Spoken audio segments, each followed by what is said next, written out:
Hello, Steve White's 89. Real Housewives. Now, I've done a few videos on Real Housewives. They haven't got a lot of views. You know, I don't do this because I think it's going to get me views and subscribers and money or anything. I do find the way the franchise is going interesting. I first was introduced to it by a friend of an ex who gave us the first few episodes of Real Housewives of Beverly Hills, and I got sucked into it because I wanted to know what little Lindsay Wallace was doing as an adult, Kyle Richards, because of her career. She's a celebrity. She was a child star. She's someone who's in films that I watch regularly. So that was my interest. And then my gay friends are very obsessed with all the housewives because they're just obsessed with just that sort of fantasy of the rich and glamorous. And I think there's something base insecure about gay men that they have to sort of have money and status to feel important and so forth. And that sort of Real Housewives persona really resonated with the gays. And I got a little bit sucked in, especially when we got Melbourne and then Sydney housewives ourselves. And I met some of the housewives that they, one of them was managing, her husband managed one of the clubs we went to, so we'd see her and so forth and blah, blah, blah. But Real Housewives of New York, I did watch that for a bit, mostly because of Bethany, much like a lot of people watched Real Housewives of, God, what was the one with NeNe? I'm drawing a blank, but you know the one I'm talking about. There were sort of some stars, people who really, you watch the show for them, and everyone else was just sort of there to, you know, to sort of give them lines and situations, basically. So I sort of got interested in the whole Bethany persona and that. And also, I just liked seeing New York because I always wanted to go to New York. I always sort of imagined living in New York when I was a kid. So that was kind of nice just to see the city and see that sort of lifestyle. But the people weren't very interesting outside of Bethany. It really wasn't that interesting, and nor were any of the other housewives. Orange County, which was the original one, was just dull as dirt.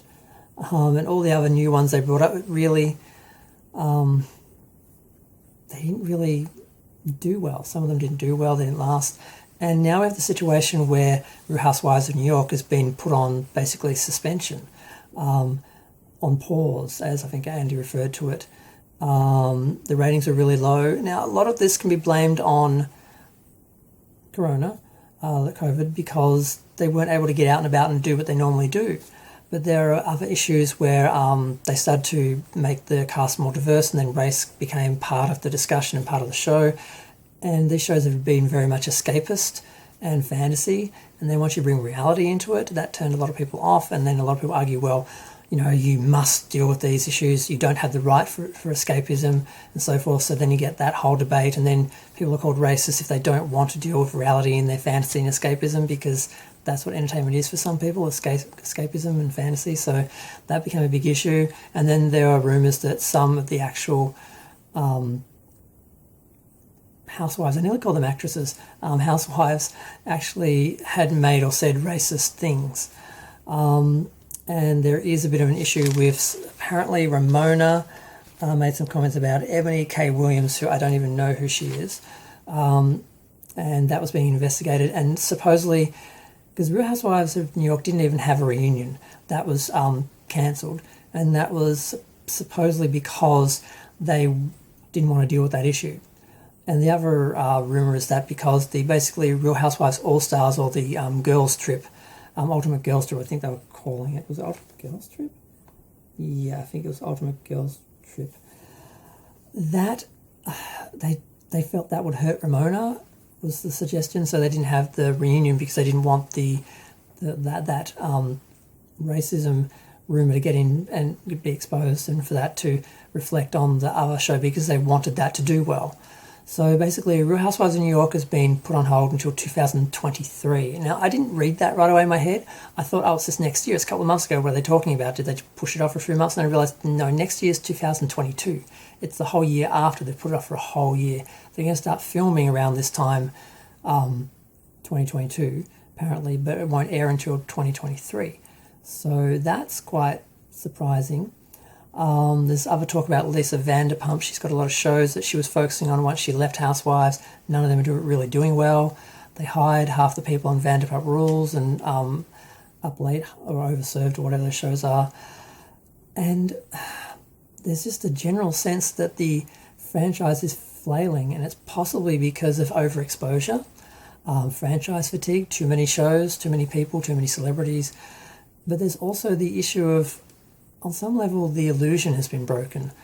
They've broken the fourth wall a few times. A lot of the people's real life stories are getting bigger than the stories on the show. And then people realizing that they are stories. Because when we first were introduced to these groups of women, they were presented to us as groups of friends that knew each other, and we bought into that. And then we sort of saw as the shows went on and they had a revolving cast, and they would actually cast for new people to join the shows. Like, isn't this supposed to be real life? Aren't we just supposed to be seeing these people and their lives and the people who are in their lives?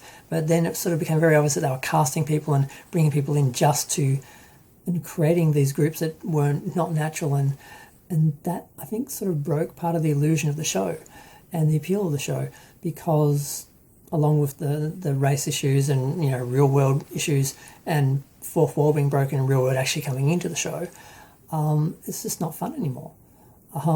Because you realise it's set up and fake, and it didn't feel that. And even, like, I really don't feel anyone felt the shows were fake in the beginning. We felt people were acting up and being bringing in their sort of personas and acting up and trying to get attention and be over dramatic and so forth.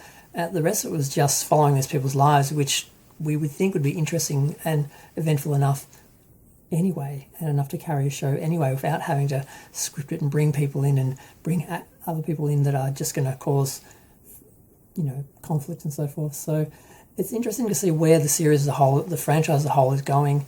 They've fired a lot of people, they've recast a lot of people, they've put shows on hold, they've cancelled shows. They need to bring it back and just keep it to some of the main, like, legendary sort of iconic sort of ones, like New York, Beverly Hills, Atlanta, and Melbourne. I think Sydney got cancelled. Who cares? Melbourne's the only important city in Australia. But yeah, it's just, I don't quite know where they're going to go.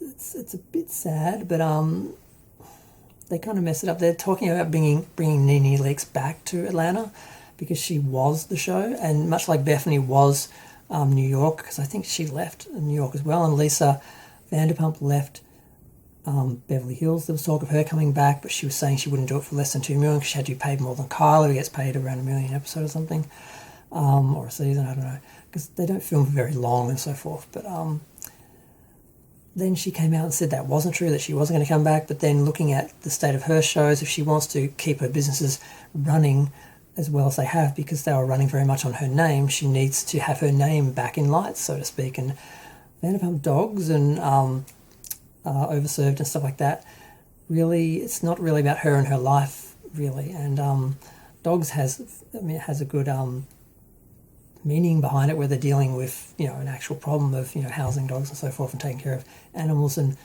you know, protecting animals and all that, and what she did legally for you know, some of her activism and all that. That's all important and good, but that's not as entertaining as her fighting with a bunch of rich women, and that's what people watch the show for.